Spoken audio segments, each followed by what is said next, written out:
So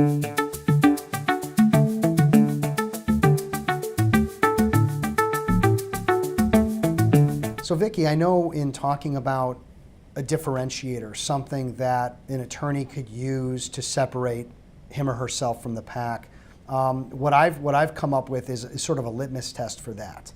And it comes down to 2 points. Number one is what you're saying really unique in the sense that other attorneys aren't saying it? So for example, if I said, my law firm provides great service, right off the bat, we know that even though you may provide great service, that is not unique. Everybody will say that, okay? Right. So right off the bat, that's not something that we could use as a differentiator. The other part of the litmus test is, who cares? So yes, I care about good service, and that's important, but everyone's saying it, so again, it would fail. But if I said that as an attorney, I only work in the pest control industry, and almost all my clients are in that industry, that's my focus. Well, first of all, no one's saying that, right? So I'm unique in that sense. And then of course, if I'm speaking to a room full of pest control people or someone that's in pest control, that would be something they would care about because they would say, well, you must really know my industry. That's interesting to me. So do you see how that litmus test, what could you add to that? I think really drilling down about being very specific about the area of law that you practice is important. Okay. If you're using the pest control as an example, you could actually go into how many of you had a skunk in your yard. Great.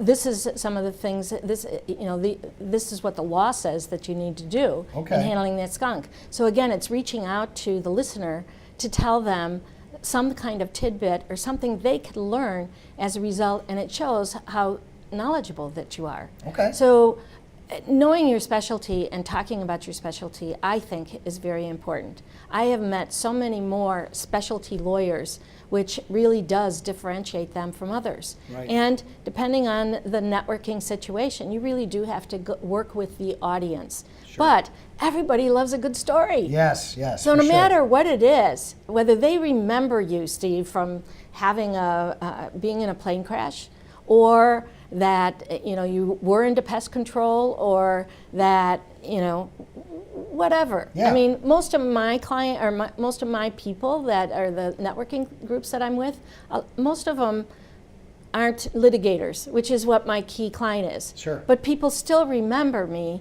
because of the stories. And hopefully they'll remember me when something comes up and they know that they'll need a court reporter or they run into a litigator, that they'll talk about it. So it's really your story. Okay. And it's really about your passion and really, pinning that down.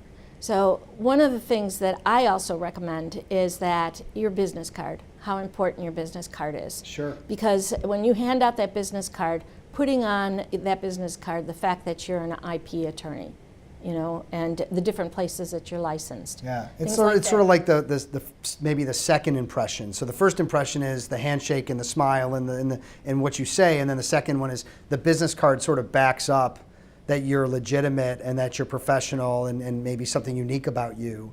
And so the flimsy card that you get from Vistaprint, that's the free card, versus something where you've actually put some thought and time and energy into what the card says and the type of card you buy, I think that's a big part of that, about sort of backing up your first impression. Yeah, right, your pitch. Your first impression.